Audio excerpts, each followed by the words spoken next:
Hey everyone, welcome to another day of lectures. I'm going to wait a little bit for a few more people to come in. But welcome to another day of exciting lectures on cybersecurity provided by the South African Netherlands Cybersecurity School. Today's speaker, please let me introduce Samantha Rule. Samantha is the head of information and cybersecurity at 91, an independent active global asset manager.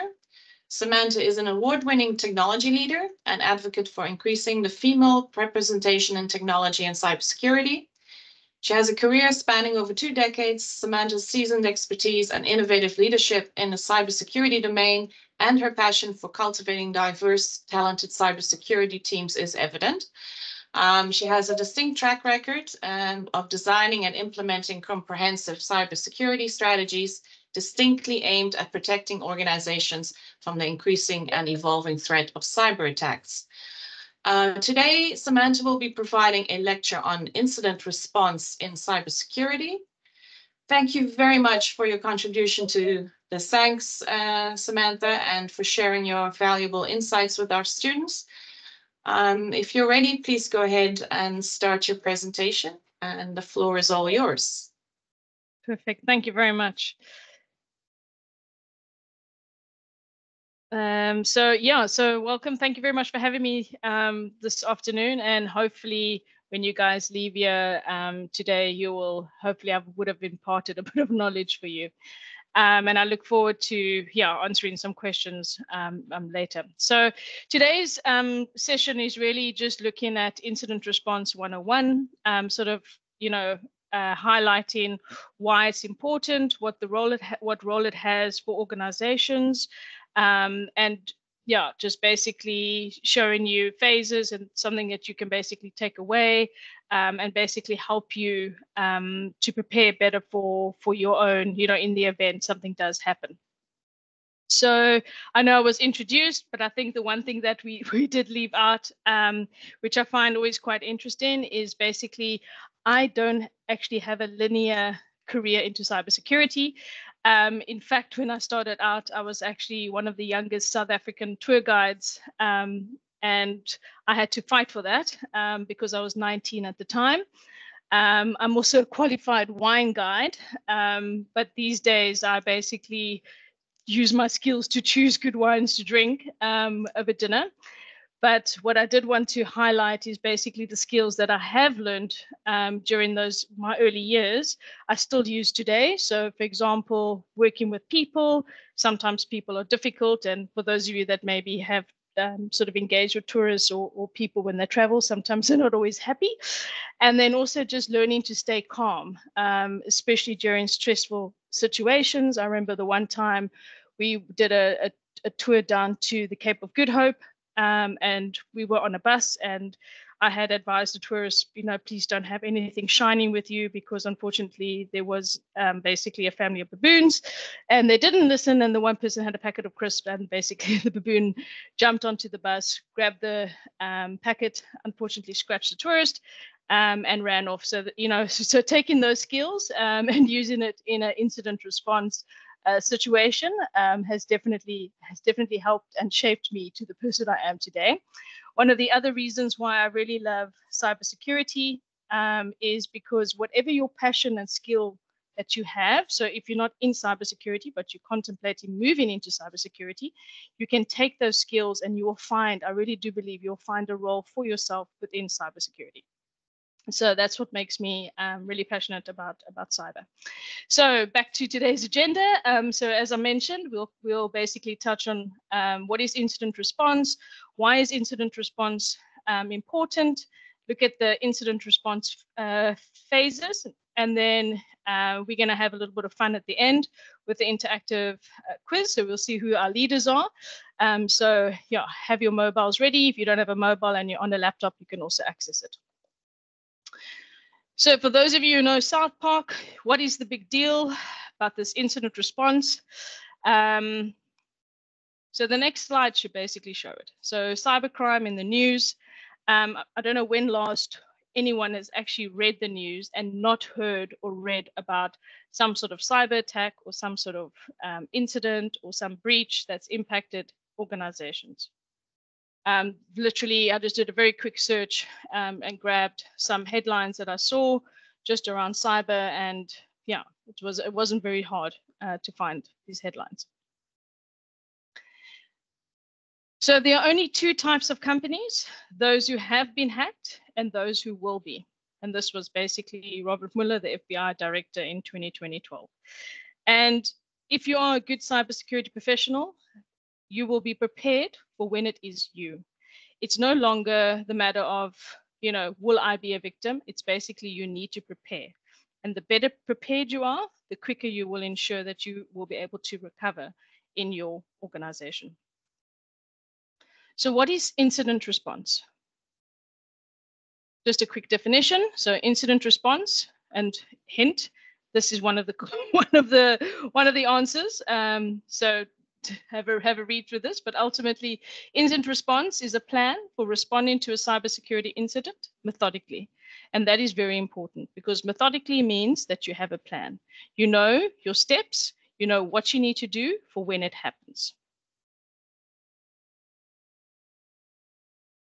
Why is incident response important? Because you don't want to be that CISO that's standing there and basically staring at the chaos that you see on the screen, where things are burning, things are falling apart, people are walking around not sure of, who to go to, who to speak, what are the next steps. You don't want to be in this situation.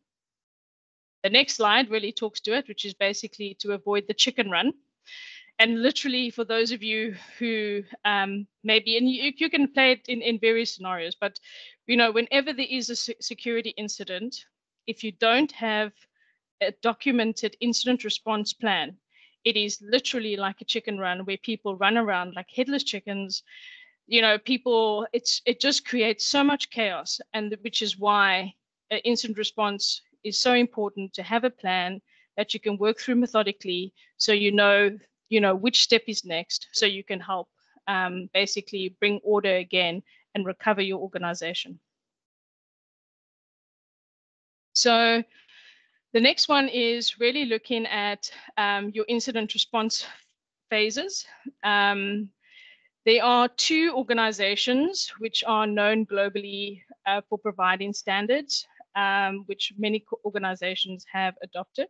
So NIST is one of them, and then SANS. But for today's presentation, I've just opted to use the SANS, as I refer to the 6 steps, just because it'll give us a little bit more to talk to. But it's ultimately NIST and SANS, they cover the same thing.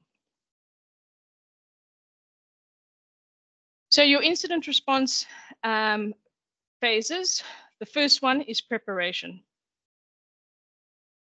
Your next one is around identification. So that is to, identify when an incident happens. So what was involved, what data, what systems, what type of malware, like identifying what's actually happening. Then it's around containment. So how do you contain, how do you prevent this, whatever this incident in, if it is malware, if it is a system outage, if it is, how do you make sure that you can contain it to minimize the impact to anything else within the business. The next step talks to eradication, which is basically removing whatever that is. So if it's malware, if it's a malicious file that's been installed somewhere, etc. So that's even a vulnerability within a system, that talks to eradication. The next one is your recovery. So how do you actually now make sure that you've now basically identified it, you've contained the incident, you've removed whatever that vulnerability or that malware or whatever that was, and now the next step is that recovery. So how do we actually now recover to make sure we actually resume our services within the business to continue in the business itself. And then the last step is around lessons learned. And over my experience over the past few years, this is one of the most important steps, and many organizations or teams actually leave it out. But without a lessons learned or a post-mortem or whatever you might want to call it, you actually don't know, you can't do a look back to see what actually happened, how was it impacted, what could be done differently, were we able to recover in the correct time period, were we able to recover everything, or was there, a gap in the backups or a gap in our system process on how we can rebuild a system, etc. So lessons learned is a really important step. So over the next slides, we're literally just going to look at a little bit more in depth in each of these phases. So the first one is the preparation phase. Now, the preparation phase is basically now. We're going to be preparing for when something happens. And this is around establishing your CSIRT, which is basically Cybersecurity Incident Response Team, or just your incident response team. Conducting your criticality assessment. Now, what that means is, do we actually know in all the information and the systems that you have within your organization, do you understand what is your most critical system? So, and the reason for that is because you want to make sure that you've got, because I think just further down we talk about control. So what do you have in place to try and protect that system to prevent, someone from gaining access to it, or that system being exposed to the internet, but you need to, they talk about your crown jewels. So what is and that to me is this conducting of the criticality assessment.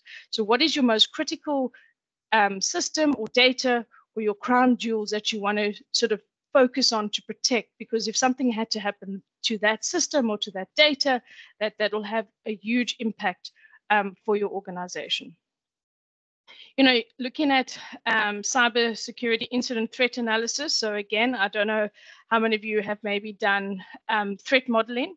So threat modeling is basically taking a scenario. So if you have, for example, you've identified a system which has got your HR or human capital information. So that's containing personally identifiable information, which is high value. It could be identity numbers, it could be home addresses, it could be bank details, copies of passports, etc.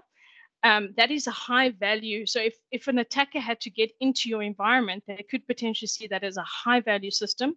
And therefore, if you had to perform a threat modeling exercise on that human capital system, you would say, okay, so what is the criticality of the data? This is high value, so that means it's a high critical system. What type of threats?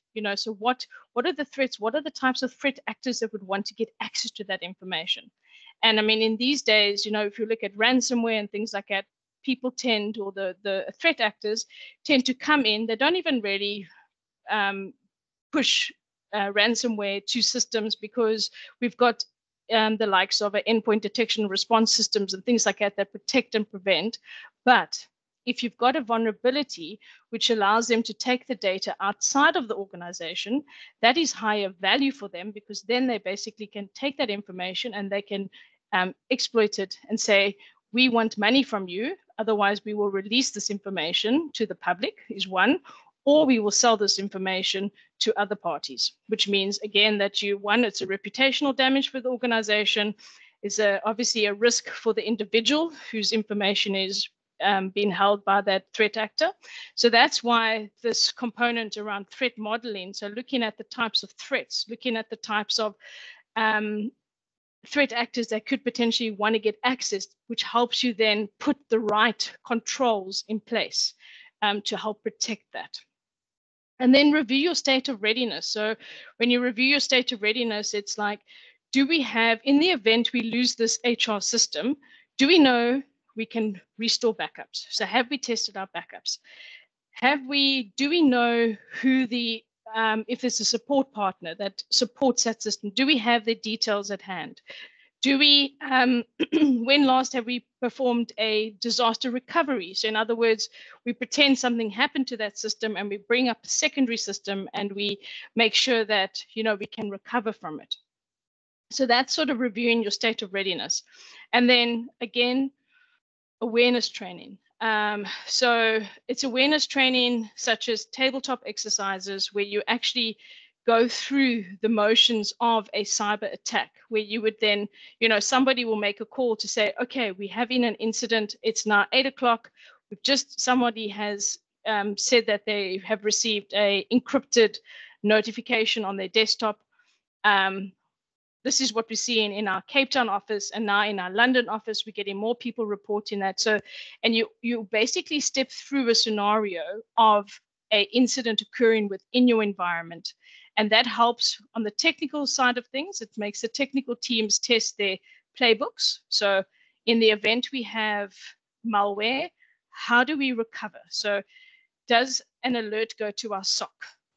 So our SOC is normally that's your security operations center. So, did the people who are monitoring the alerts in your environment, did they receive a notification to say, oh, something is happening, we need to do something? And then your technical teams, again, is basically going through to see, okay, so how would we identify, and we're gonna talk about that soon on the next slide. But there's a few steps that will go through, but the importance around awareness training around the simulating. So simulators, if there is a incident within your environment, is so important. And then in addition to that, there's the technical side, and then there's this crisis management team. Now, the crisis management team is normally your group of individuals that are normally senior members of staff in an organization. They consist normally of your ExCo, so that would be your CEO, your financial director, your head of legal, your head of human capital or human resources. And those individuals, their role there is to basically be able to make decisions when it impacts people, when it comes to saying, okay, we're going to shut down our systems to prevent further data being exfiltrated, malware being spread, etc. They will then have the right people for the legal purposes. So they might have to invoke their cyber insurance. They might have to have communications to regulators. So it depends if you work in a regulated environment. So there might be, someone like the ICO or the information regulator in South Africa. So someone that we would have to notify to say that we've had this breach. We are busy containing it. But because there's personal information that's involved in it, there needs to be certain things that has to be shared with those regulatory bodies. So if you don't practice it, you will actually never know what to do. And that's why it is, extremely important that the step around awareness training and actually stepping through what an incident would look like is so important. Then just sort of continuing around the preparation, it's, as I mentioned, so who's in charge? So again, you need to make sure that when you look at your incident response team, there needs to be a technical lead. You need to have your senior business stakeholders that they know what their role is. So like I mentioned, they have the authority to say that as a business, we are saying we are going to shut down our network connectivity while we contain and while we eradicate this malware or the situation or whatever the incident might be. But you need those senior people to make those decisions, because the technology folk, unless they've been authorized to do that, we don't tend to make those decisions. We are more about removing the threat from the environment, resuming the services. That's where we would focus on. And then communication. So your communication around, what I found with the chaos theory is that if we don't communicate what you're doing, and people don't know that the situation is under control, it just leads to more chaos. As soon as you communicate well and you say that these are the steps that we're taking, this is where we're at the moment, one, it brings calm to the chaos, and two, it also makes sure that your stakeholders know that you are in control of the situation. And that, because if you don't feed that information to them, and hopefully you as you go through in your careers, you'll probably pick this up. But if you don't feed information to them, they will keep coming to you, and it causes more sort of disruption for you, because you can't focus on the task at hand because they keep asking you for an update.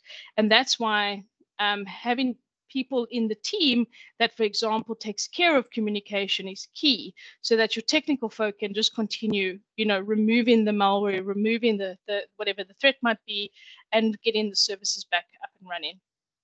If it's a large scale outage, your media personnel is important, because someone, like we've seen with Microsoft, or we've seen even with Transnet, etc., with the South African businesses, there needs to be someone that feeds the information correctly to the media. Because even though you might say within your business, please nobody speak to the media, I can guarantee you someone's going to talk to someone who's going to leak it to the media.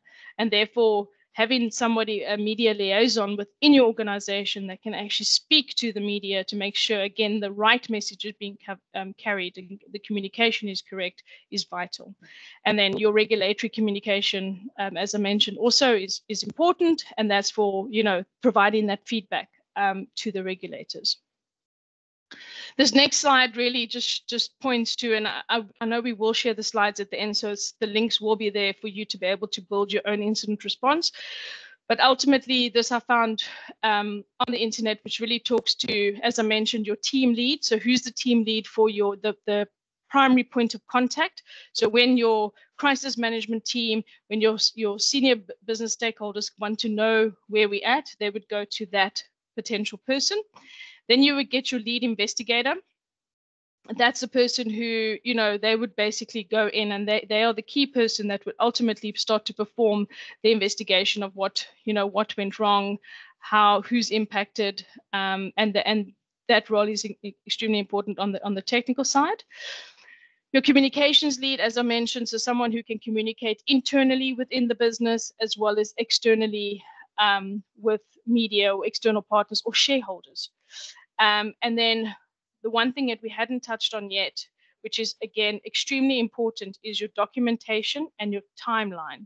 So when an incident happens and the first time it kicks off, you need to make sure that somebody understands what their role, that they are a scribe. So that means that they will note down every single thing which is happening. So if I say we are now, we have detected that there is ransomware on the endpoints in the Cape Town office, they will note that down. They will note down, they will start to build a timeline out. They will note down all actions taken, because during an incident, because if you don't document everything, sometimes you allow for a bypass or you allow for an exemption, and then when you need to put things back into normal operating, you can't actually remember all the steps that you did.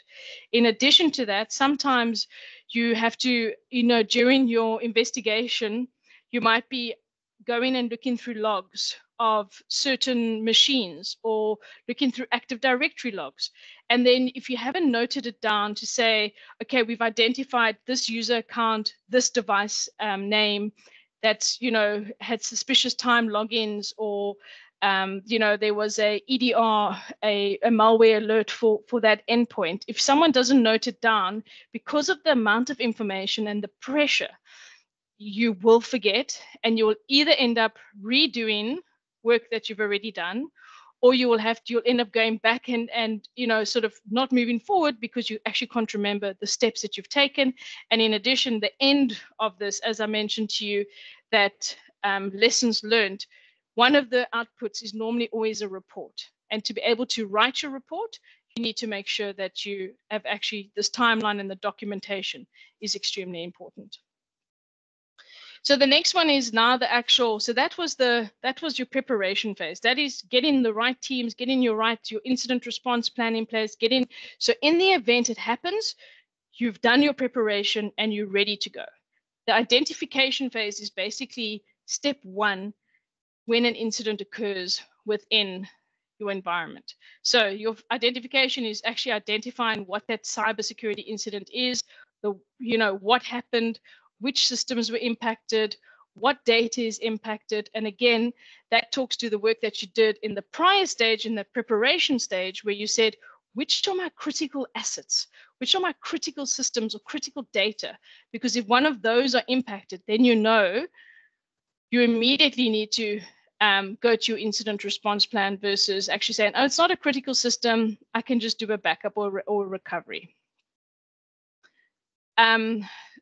So yeah, so this is the identification phase, is basically the first phase of an incident, where you identify what happened, what was discovered, who discovered it, what's actually impacted, what is the scope of this compromise, how many systems, how many offices, are operations, can your business continue, or are you actually impacted? So this is that identification phase. The next phase is the containment phase. So this is the phase where you've now identified that you've got malware. Now you need to make sure that you can contain that malware.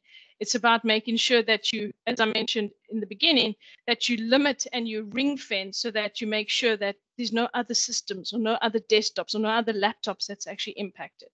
And also during this containment phase is the phase where you might have to reach out to your business stakeholders or to your crisis management team to say, one of our critical systems, which we use to provide a service to external, like a bank, for example, we need to isolate, or we need to shut down that system to prevent further infections, or to basically contain it. And that is where that crisis management team are then able to, because you fed that information to them, they are able to then make that business decision to say, we are now going to stop our business from operating until we can contain.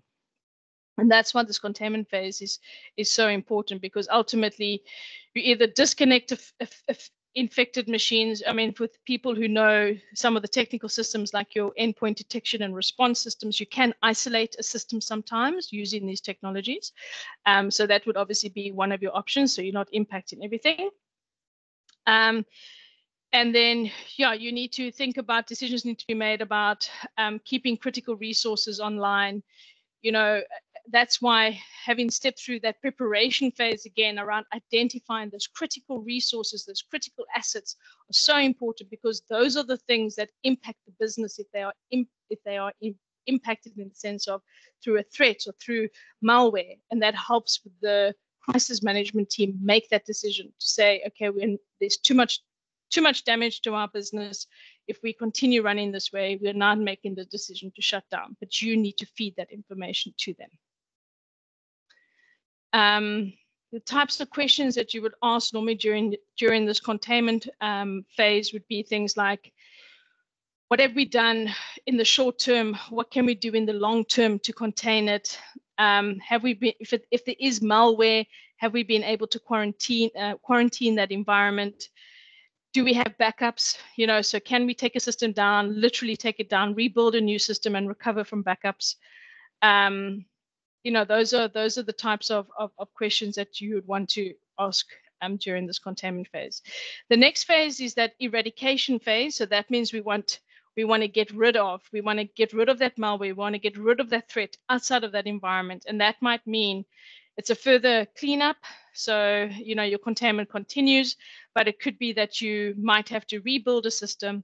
You might need to restore your backups. You might need to patch if there were vulnerabilities that led to the malware, etc.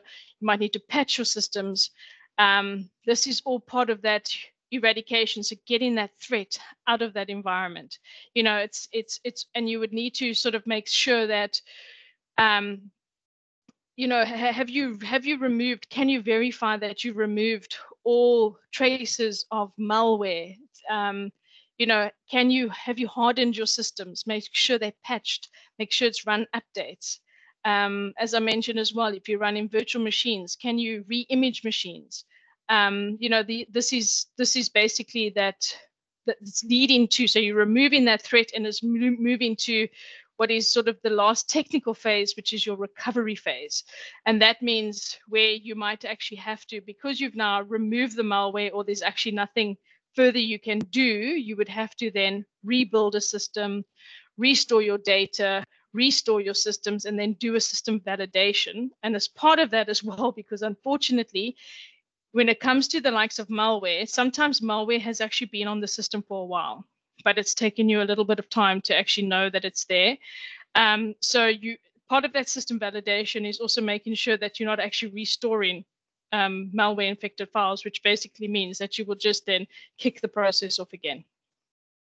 So it's important to do that validation and making sure that the files that you're restoring are actually clean from malware. The next phase and the final phase, so now you've got your systems back up and running, they're recovered. The business is able to resume. You're now out of your business continuity phase or disaster recovery phase. You're now back running.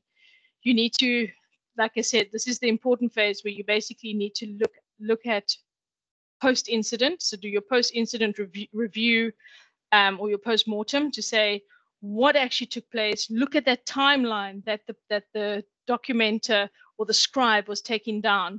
You know, what can we learn? Why were we infected like that? You know, do we not have a good vulnerability management process where we identify vulnerabilities and patch on a monthly basis? You know, did we install a new system which potentially was exposed to the internet with a vulnerability which allowed an attacker to exploit and basically come into the environment to exfiltrate the information? Did we do enough awareness training around, you know, phishing? So to make sure that when a phishing email comes into the environment, that people are able to report that phishing, or in the event that they don't identify it as a phishing email and they click on a link and they enter credentials, etc., to, you know, to which an attacker then sort of grabs and then is able to get access. You know, is there a gap in that? So basically, this is the phase where you look back and you make sure, you know, why something happened. Was there something that we could have done to prevent it from happening? And then basically also looking at trends, looking at potentially, you know, sometimes unfortunately when an incident occurs, you do that look back and you go, okay, we've actually got a gap in our security systems or our security plan because we don't have, for example, we don't have threat monitoring, because we don't look at when phishing domains are brought up and they are similar to our organization, and they then use, the threat actors then use that new phishing domain to kick off a new phishing campaign against our organization or against our clients. So, you know, it's looking at that, looking at the gaps, looking at what happened to see if you need to do something to help ensure that it doesn't happen again. That's why this particular one is important. This is just again, like I said, this is helpful for when the slides are shared with you, but ultimately it just breaks down the 6 phases of your incident response and what should be happening. So if you look at your preparation, you know, so look at people, your policies, procedures, your communications plan. Do you know where your tools are? Do you have some sort of what we would normally refer to as a grab bag? So in that grab bag, which would have been the older days, because these days most systems are infrastructure as a service or software as a service or some sort of platform, which there will be some procedurals that you would need, but you wouldn't really be using a disk to install an operating system or an application. That was then many years ago, probably not even that long ago. We used to have a sort of grab bag or a box sitting in a disaster recovery site where you've got all the copies of your software, etc. So in the event you are not able to resume, you can basically build using the documentation you've got in that box with the CDs, etc., and then you can basically restore the data. So this slide is really just going to help you to see what you should have and what is covered in a little bit more detail in each of the phases. And then for those of you who like to sort of play around or maybe more familiar with, it might look familiar to you, so something like the MITRE ATT&CK framework. So this is actually React. So this framework specifically, the one you see on the screen, is used for describing and categorizing incident responses and techniques. So basically there's 2 main purposes of this particular React matrix. The first is to prioritize your incident response capabilities. So what is your capability to actually recover from when an incident occurs? And then a gap analysis. Basically, do we have enough coverage in the event this type of incident occurs? So this is a really great site to go to and actually play through. You can click on the various links and then it will actually show you the type of the type of incident, and what you should be having in place to actually recover from that incident. And then obviously for those of you, as I mentioned, this is based on the MITRE ATT&CK framework. For those of you that maybe is not quite familiar with what the MITRE ATT&CK framework is, it's basically a list of attack methods which threat actors use to target organizations, and then cybersecurity professionals like ourselves, we would then look at, when we do it's almost like a gap analysis. So we would look at that MITRE ATT&CK framework and we would say, okay, for this type of attack, do we get alerts? Do we have logs? Are we able to basically know when that attack technique is being used against our organization? So it is for free. It's basically open source, if you want to call it that, but it is put together for security professionals like ourselves to basically help protect us against threat actors out there. So have a play with this if you're interested. It just helps with identifying, do you have the right things in place to try and prevent this from happening in your organization.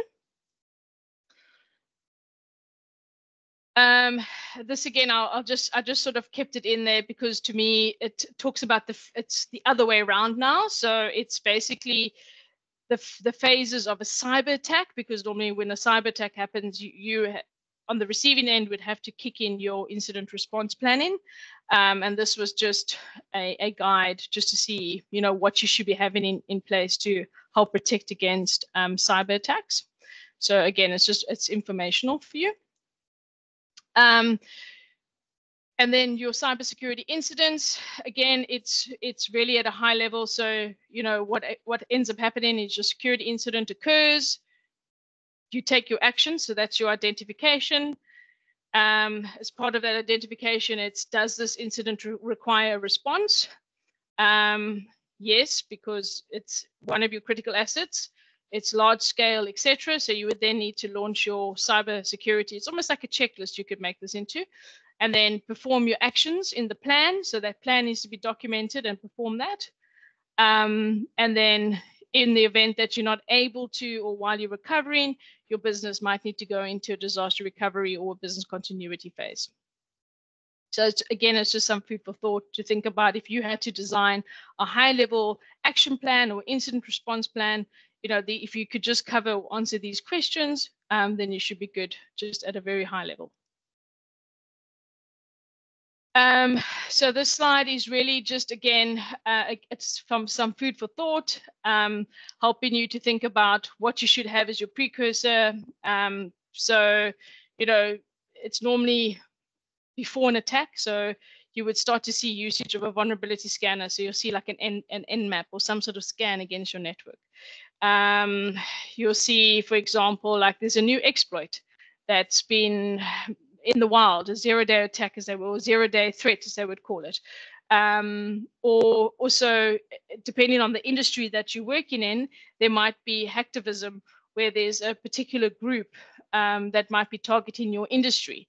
And, so those are your precursors. So where this sort of came into play for us in the industry that I'm in, which is financial services, over the last sort of 2 years. So where Russia, Ukraine, when the conflict happened February 2 years ago, we had to we saw the precursor, we saw the targeting, we saw the sanctions that was being put in place for Russia.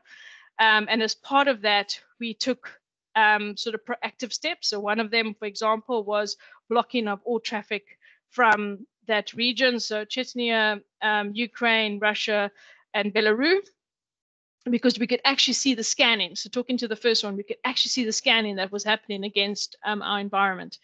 And then, but because we basically took the decision, or I made the decision to block it from the top, and at that point, we weren't worrying too much about the indicators. But in the event that you weren't able to block, you would have to then look at your indicators. So make sure you've got your alerts going into some sort of security incident and event monitoring system, so your SIM, that you've got some sort of scanners. Again, this slide specifically talks to what you should have, what you should be looking for, types of alerts you should be aware of, and then this sort of slide on the right-hand side is more like this types of sources. So where would you get your logs from? To think about operating system, Active Directory.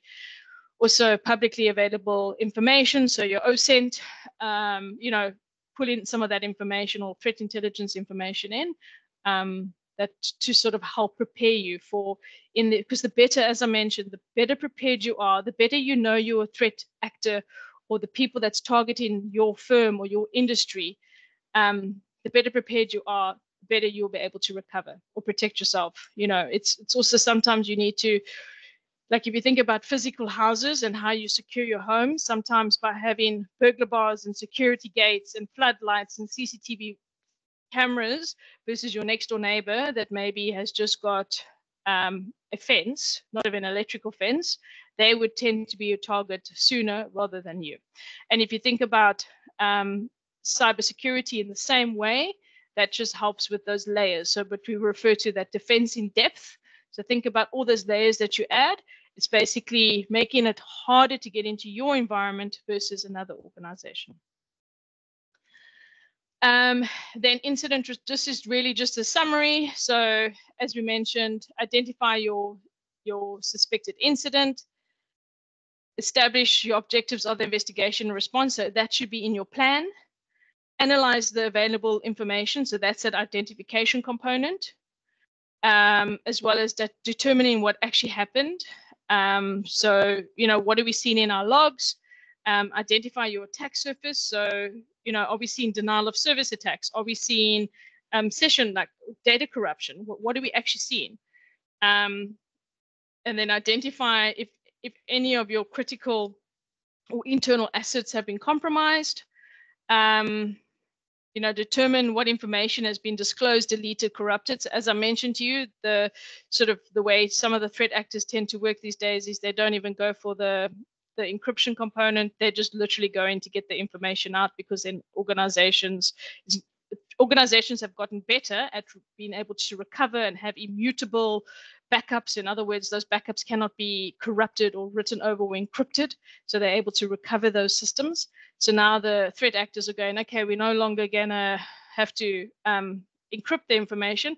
Let's just go in and take the data out, and we basically hold them ransom that way. Finding out who did it and why, that just helps with the type of threat, what is the right word? So their tactics, or what tactics they're using. So that also helps go, okay, so if this threat actor likes to use RDP access, etc., then, go and have a look, go clamp it down, go lock it down, etc. So the identifying of who your threat actor might be just assists with that. Work out how they actually got in. So that would be, going through logs and things like that. You'll conduct sufficient investigations to identify and prosecute perpetrators. That is helpful, although I've been involved with a few of these investigations. It's very hard and takes a long time to actually get to the courts.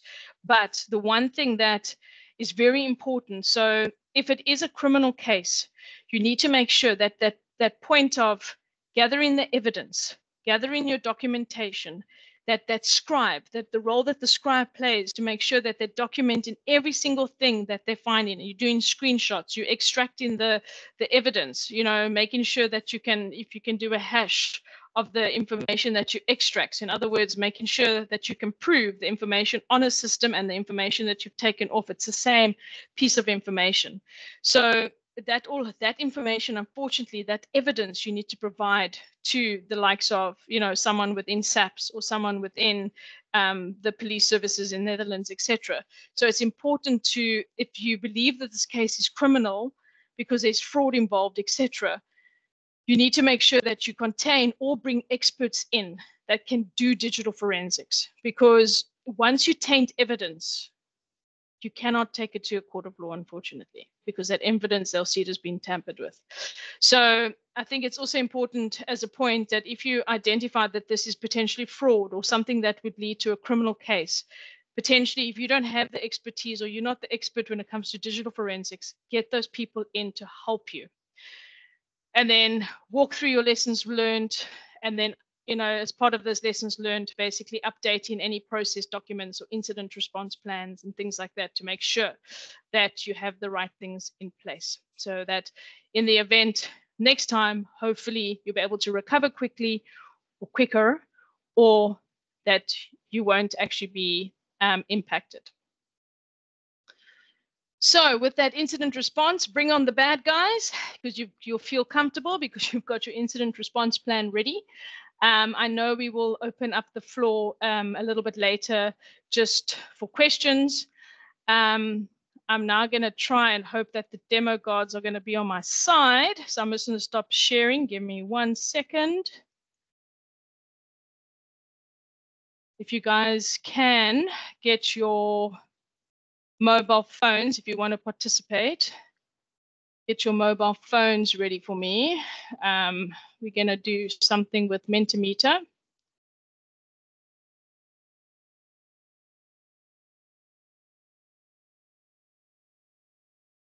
And I'm going to share again. Okay, so on the screen, you should be seeing Mentimeter. If you do have, sorry for that, if you do have your mobile phones ready, if you do a QR code scan, there we go, we got one in. Here we go, 2 players. I'll just give you guys a few minutes to basically join.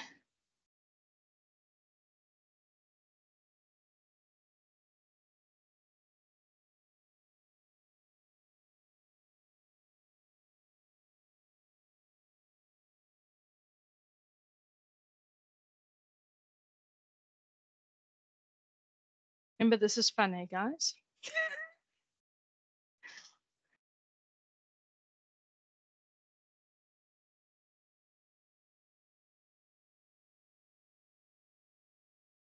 How am I doing for time? Am I okay still?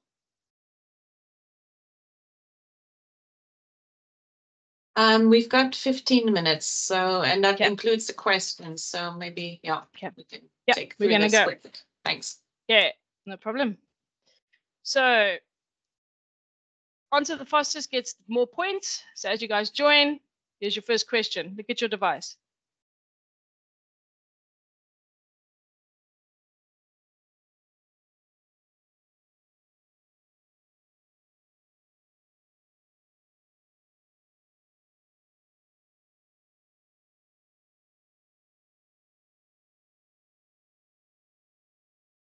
Yeah.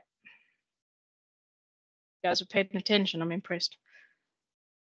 Here we go. Is our leaderboard.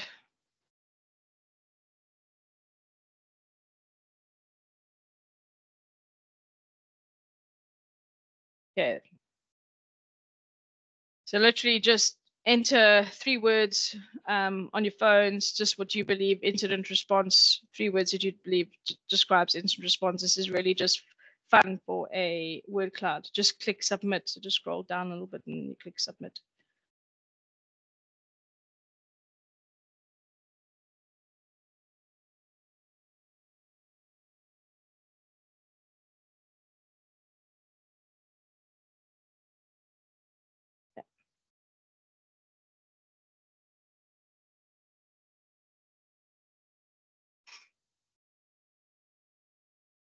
So good words.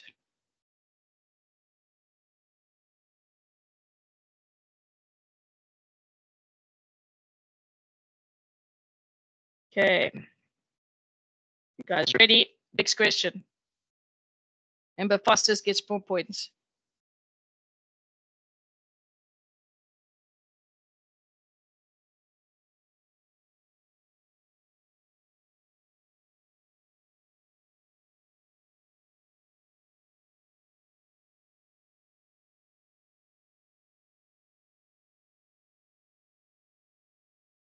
Okay. Correct. Yeah. I think in the other one, I just picked out recovery in the first one and yeah, just created a bit of chaos there with the wording for you guys. Okay, let's see.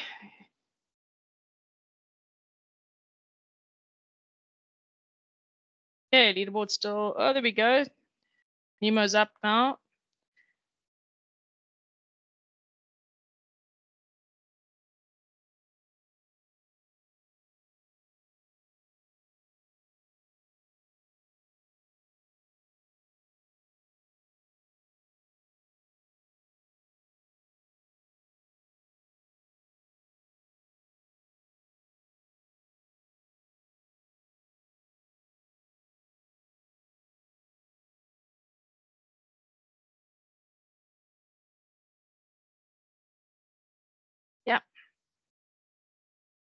awareness, strain, and tabletop.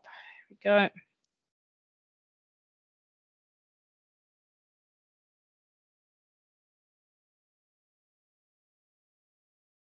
Oh, okay, Nemo, new leader.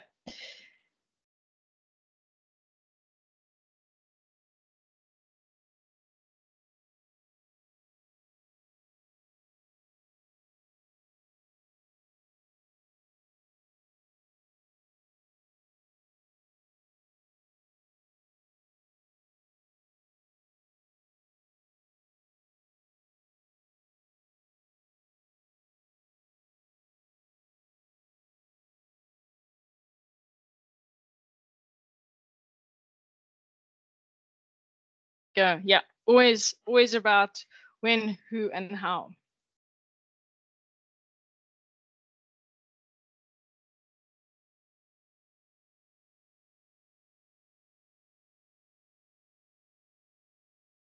Done. Okay.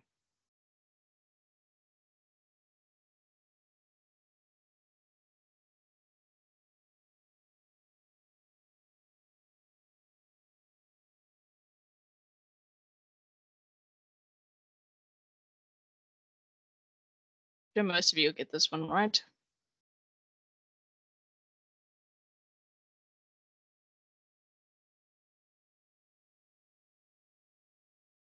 Yes.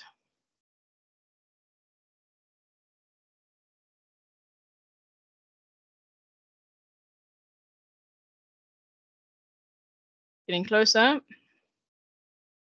Oh.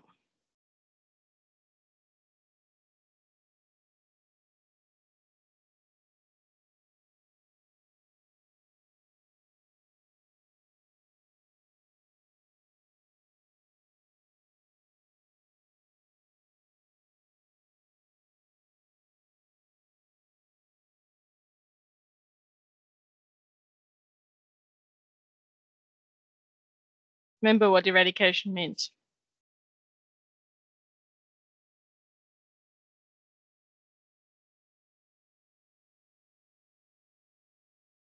Go. Oh, we had a new leader.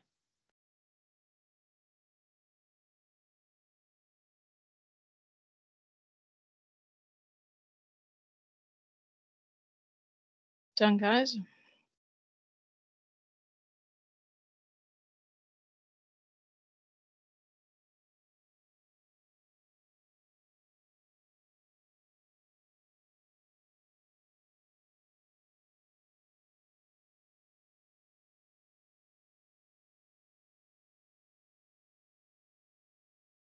Remember, recovery is around that last point, to the point of when you need to make a decision, because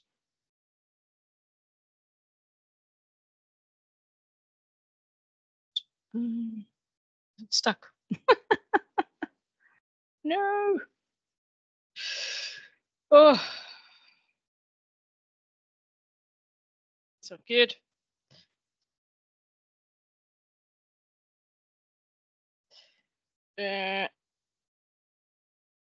Samantha, yeah, I think we're gonna have to call it we'll on that one. There we go. Yeah. Oh, there we go. There we go. Yeah. We'll move it along quickly. I think we've got 2 more.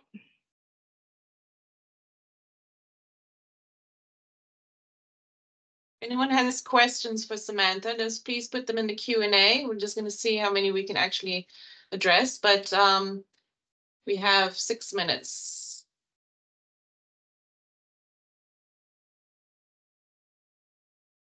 Yeah, I think it's kind of stuck now. Can't scroll down. Let me just stop sharing quick. Do you have an overall winner there? Yeah, it looks like at the moment the way it's unfortunately I can't. Yeah, but it looks like it's Aiden, Barefoot Contessa, Kevin Wilson is your top 3. I'm just looking to see if anything else comes through. Okay, there we go. There's your last question, guys. This is your last one. I'm not sure we see it on the screen? They will see it. Okay. Yeah, they will see it. They will see it on their device. Sorry, they will see it on their device.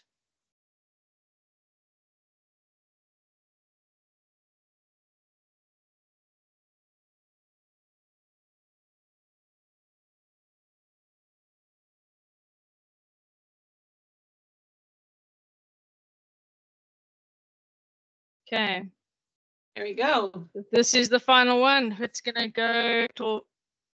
Congratulations to Barefoot Contessa. Oh, it's still changing.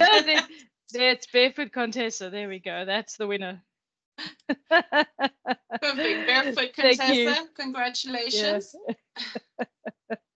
Thanks so much for this insightful and valuable and interactive presentation, Samantha. Just a quick question. The one that I have here in front of me. Thank you for your valuable presentation. Could you share some strategies or practices you use to manage burnout within the SOC? So that is interesting, because I think these days what I've seen more and more is that burnout it's happening to everyone. So I think for me, and unfortunately with the SOC, you tend to, one, burnout is not just about working long hours, it's also about the tiredness that you get because of the repetitive, it's almost like bad news continuously, right? So your brain never actually switches off. So one, what I've understood from readings and things like that, it's around figuring out how you, so the person, so you're the SOC analyst, what do you need to do for yourself to, when you start to notice that you're getting burnout, what do you need to do? How do you fill your cup? Because there's never, in a SOC itself, the SOC provides a service to an organization or to multiple organizations, depending on the type of SOC, right? And they are there for the business. So for me, if I think about myself, I sometimes know that I need to put leave in, because I don't have anything more left inside of me. And then I need to do something to help myself fill my cup. And it's a mental, you need to do something as well, just for just from a mental aspect, just keeping yourself mentally healthy, because that's one of the things about burnout, unfortunately. I don't have a technical answer for you, and I don't have the right answer. But it's, for me, burnout personally, it's about taking care of yourself, because no one else is going to do that. One takeaway I had from your presentation was very much, it's very clear that cybersecurity in general, but also incident response is a team effort throughout the whole organization. Correct. So all these steps play a role, and therefore taking care of your mental health and workload is obviously part of that. So human resources comes into play, and which I also found as well interesting, you mentioning and highlighting communications, which is often overlooked, I think, in general, but also in this case, and that companies externally also don't always communicate timely, which then can cause reputational damage. So I thought very important and good that you mentioned that. The question, by the way, was from Tariq. I see there may be some more questions for people that have raised their hands. There's also, sorry, Nanette, more questions in the Q&A. Just refresh your Q&A. Thanks. It's the refreshing, yeah. Okay. The next question is from Cameron. Working at a firm like 91, with many points of intrusion and lots of confidential data, how do you ensure that everyone follows the correct procedures in order for there to be minimal risk for intrusion? So it doesn't matter the organization. So whether it's my organization or whether it's your organization, it's the same. Most CISOs would do this is a defense in depth model. So in other words, I never rely on one technology or one process. We rely heavily on technology to help us identify when if someone, like I mentioned, puts information into a phishing email, we get the alert, so we can immediately reach out to the user and ask them to change their password or force a password change. So one, it's around having your alerts in place, having playbooks so that a SOC member or your cybersecurity analyst knows what to do if that alert pops up for them. Yeah. And it's about, like I said, it's about defense in depth. And then also, we can't negate this one, but we do a lot of awareness training where we highlight that the people, so the person, the human, so whether you work at whatever your company is, they are your number one form of defense. So you can put any technical control in place. We can pop up the screens, pop up to say you're going to be clicking on a phishing email. They sometimes don't read it. And they, the technical control still allows them to sort of go to the next stage. But if you can do that awareness training so that they realize that they have a big part to play in securing and their responsibility around cybersecurity, it helps. Yeah. Again, there's that team aspect coming into it. Correct. Love the idea of a documentation and timeline lead, particularly for legal reasons. Incomplete documents or incorrect sequencing could nullify a civil criminal case or insurance claim. Speaking of which, do corporates take out insurance for hacks, and do they get actual payouts even if it's proven that their threat protection was not strong enough? So I can't talk about payouts in the cyber insurance world. There is stats out there that you can basically do some research on the internet to see payouts and types of incidents that led to those payouts. But yes, ultimately, most organizations, especially if you're dealing with PII data, etc., and you have clients that you provide a service for, you would need to or want to look at something like cyber insurance because, unfortunately, the threat landscape changes all the time. Yeah. We know this, and it's, to what you have today as a policy or a procedure or technology, tomorrow 0-day comes out, there's no fix for it, something happens in that small window, and that's where your cyber insurance potentially could assist you with a recovery or something like that. Yeah, and I guess within the last step of lessons learned, that's also an important thing to take with Correct. as well. Yeah. One last question, because I think we're kind of running out of time now. Outside of SCADA, ICS, is there ever a need to prioritize safety in a corporate environment, IRP? IRP. IRP, yeah. So yes, because there's obviously there's a different, you face a different threat, right? So your ICS potentially could be electricity, water, etc. So something that sort of is broader and impacts a number of people. If you're in financial services, it could be that you impact, markets, so prices of shares, etc. If you're not able to ensure your stability of being up. So if something had to happen into the financial services of South Africa, we would have a problem as the financial services sector. For organizations is obviously the reputational damage. So in the event that something happens, like we've seen, but we also know that clients don't just leave. So if you look at what breaches have happened in the past, if you look at SolarWinds, if you look at Microsoft as an example, they've been breached over the last, probably the last 3 months. How many times has it come to the news? We still Microsoft clients, because and that's why I said the one thing that is important around incident response is being able to demonstrate to clients, to stakeholders, that you can recover and that you communicate. Because if you look again at some of the breaches that have occurred, the way that it's been handled, if a breach is handled correctly, you won't leave that organization or that company. So that's the transparency. And of course, all of us are not sometimes dependent on packages like from Microsoft, and therefore it's easy to see that you continue. And also with public institutions like the CIPC hack, for example, which obviously broke a bunch of the rules or that you've outlined, the steps that they've skipped by the sounds of it. So yes, thank you so much, Samantha. It's a pleasure. It was very enlightening, and I'm afraid we need to move on to the next. No problem. Lecture. Thank you for the time. So we'll see hopefully again, and take care, everyone. Bye. Take care. Bye-bye. We're moving on to the next. Okay. Thank you. Bye. Bye.